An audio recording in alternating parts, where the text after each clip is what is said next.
Hello and welcome to another one of my shitty videos.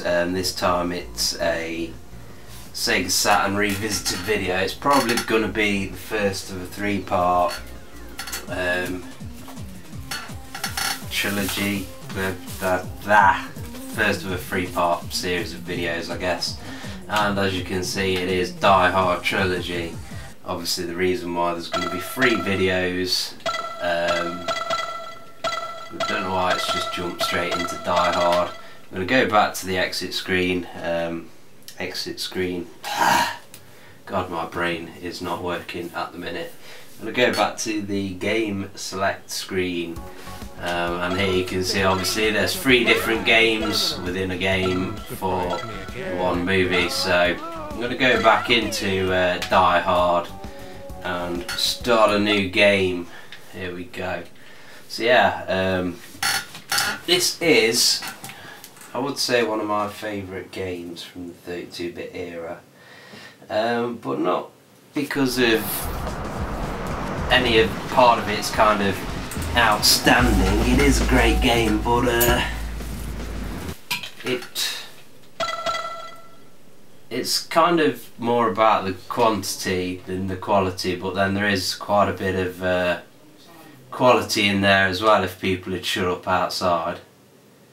And we are now loading. Yes, loading. Right, so level 1 is the garage. So yeah, obviously this game is based on the Die Hard trilogy of movies, which now kind of had a couple of I thought they did the Die Hard 4 and a 5, I can't remember though.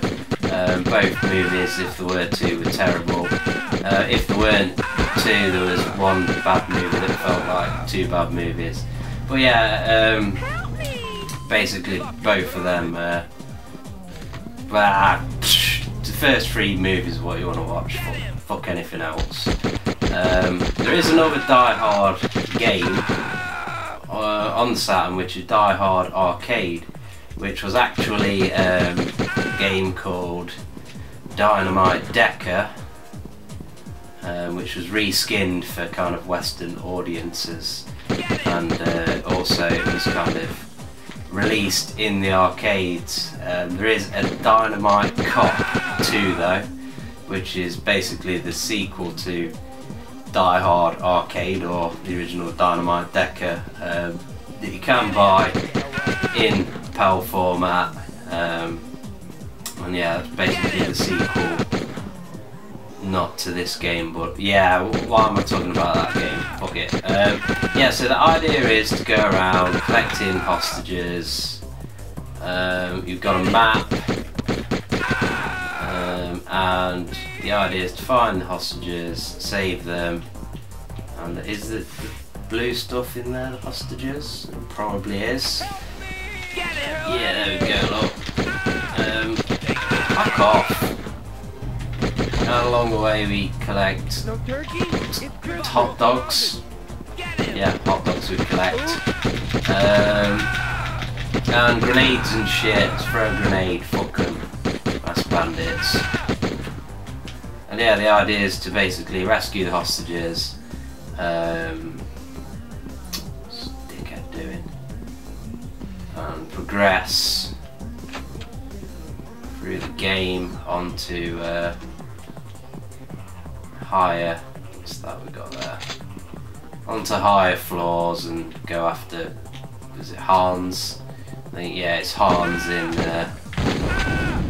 what the fuck? I thought it was a shotgun, it's a fucking rocket launcher or some shit.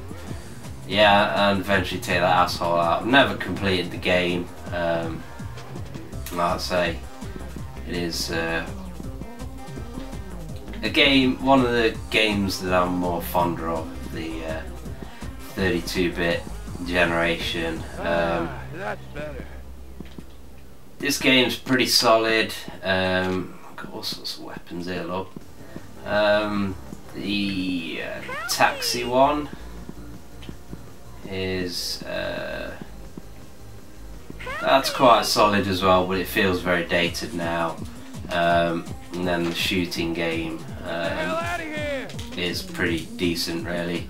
As long as you've got a Predator light gun compatible gun accessory and a TV that you can play it on, you can have some fun with that, with the old light gun, and it's nice. Whereas when I do a video on it, I'll just be playing with the old control pad, moving a crosshair around the screen, which kind of sucks, but still a decent game even if you do have to play it with the control pad. And now there's more assholes, so we're just going to use a grenade. Got some generic, typical of 32-bit era electronic music in the background. But to be honest, it does sound more like racing game kind of music than anything else. Once they're alive, they're with me. So a bomb has been triggered. Oh yeah, do we trigger a bomb? And then we have to get to the exit, do we?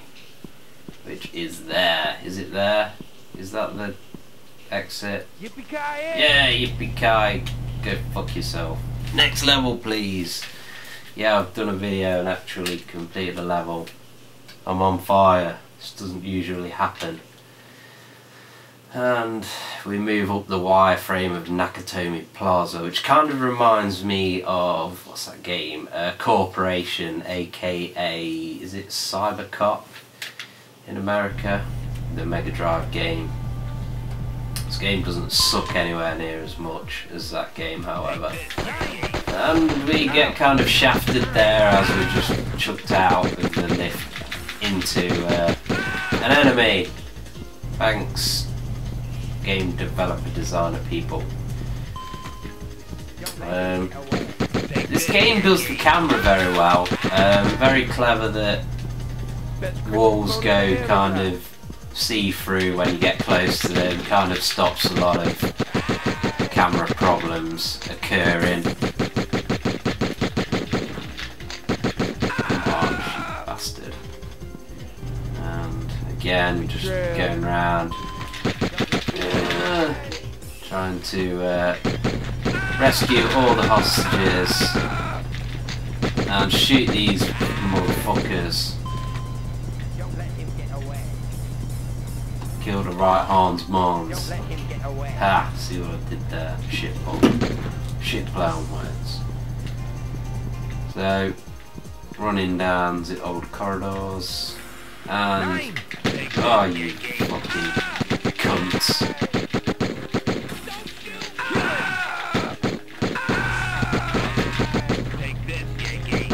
Funny how they say, take this, Yankee. Like, surely it would make more sense for them to be saying that in a German accent or something. It was like they just thought, oh, we need to add this line in, oh, we should get some actors in, oh, we can't bother, we want to do it now, so we'll just get the T-boy to do the voice acting for that part of the game. Yeah, I got a machine gun. Yeah, bitches. Yeah, how'd you like that? And where are these goddamn hostages? Ah. I'm not sure whether we can actually kill hostages or not, but I'll try not to find out either way. Split that guy's wig and some what looks like armour. Hiding here, I'm not sure if it is. Oh, it's a backpack, and in the backpack we have a Fox can. Not sure why that is really. I'm sure I saw some dudes down here. Oh shit, you can shoot them. Whoops. That pisses on my chips. Kind of going a bit schizo here because the capture device cuts out on the TV momentarily, but you shouldn't be able to see that on the final video. Talking about Die Hard games, there was another one actually. Well, there was Die Hard Trilogy 2 for a start. I've never actually played that game, I don't think. Oh, and I've just thought of another one, Die Hard Vengeance. That was like a fucking terrible, horrible game. God, yeah, remember that one now. But yeah, there was also a first-person shooter on the PC called Nakatomi Plaza, published by Sierra. That wasn't a great shooter, but it was still a kind of interesting way to play play a Die Hard game, kind of through John McClane's eyes. They're saying that Die Hard Vengeance was also a first-person shooter, but it's just a horrific first-person shooter that is. I think I played it on the Xbox, and it's probably one of the worst Xbox games I've ever played, if not the worst. That's how bad it is. Definitely do not recommend that game. So now I'm kind of going around all of these maintenance-y rooms. But I can't see any damn hostages on the map. What do we have in here? You'd think there'd be some point to all of these rooms and shit, but clearly not. I can't get out that door. It sucks. So let's back up the stairs and push this guy's wig back through the door. Smoke this fool. Yeah, I just like that. Oh, so I think it must be that once you kill all of the enemies, it triggers the bomb, and then you've basically got to follow the got to follow the blip on the map to get to the bomb. I've played this game before, but it's been a while, to be honest.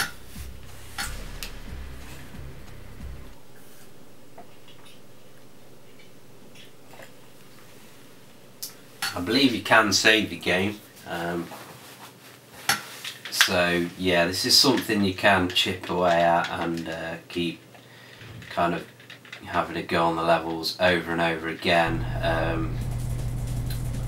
until you pass them. However, unless I can, yes, so you can save. It says there to slot 1, 2, 3, 4, 5, 6, 8, etc. So yeah, you can save to the Saturn's memory, or if you've got the actual memory cartridge, which I do have a one of the memory cartridges for the Saturn, but I don't believe that it actually holds any save games. I think it's kind of got a full battery or something, so that kind of sucks. Here we have some hostages being held here. If I can kind of get through the door. Graphics wise, nothing amazing, but like I say, this game's kind of also about the quantity. I mean, there is a lot of game fitted onto the disc.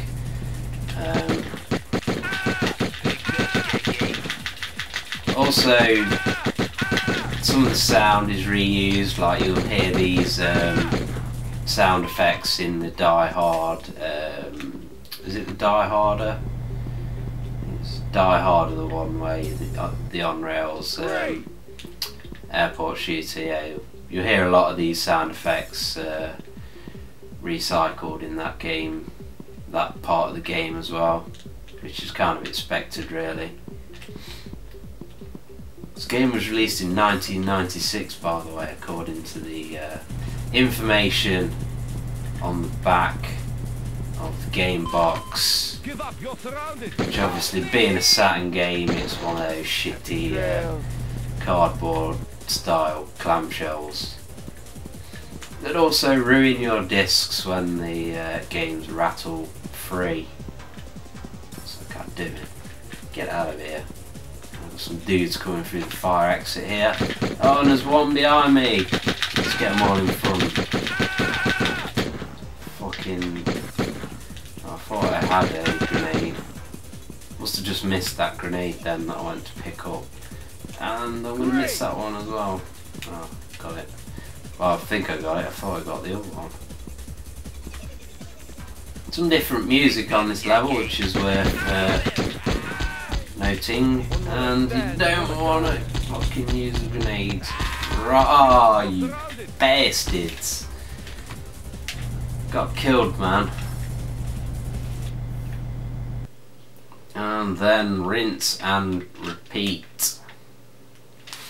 I do assume that there are some cheats out there. And then you can put your blah blah blah name in, which Yippee-ki-yay, motherfuckers, doesn't matter, and I got #1, yay. You'd think that they'd at least put some scores that were worth kind of challenging into the leaderboard to begin with, but fuck it. And now we're loading again. This wireframe loading screen probably actually looked pretty impressive back in the day, thinking about it. Oh, and it's kicked us right out to level 1 on the garage again. So it would appear that once you get to a level you should pause and save the game, because if you die you will be sent back in time, like the Terminator, to yeah, go kill some bad dudes again. So yeah, in summary, this is the kind of solid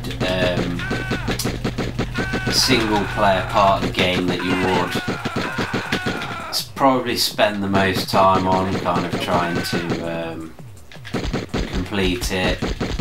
I mean, personally, I spent the most time on the shooting, the on-rail shooter Die Harder.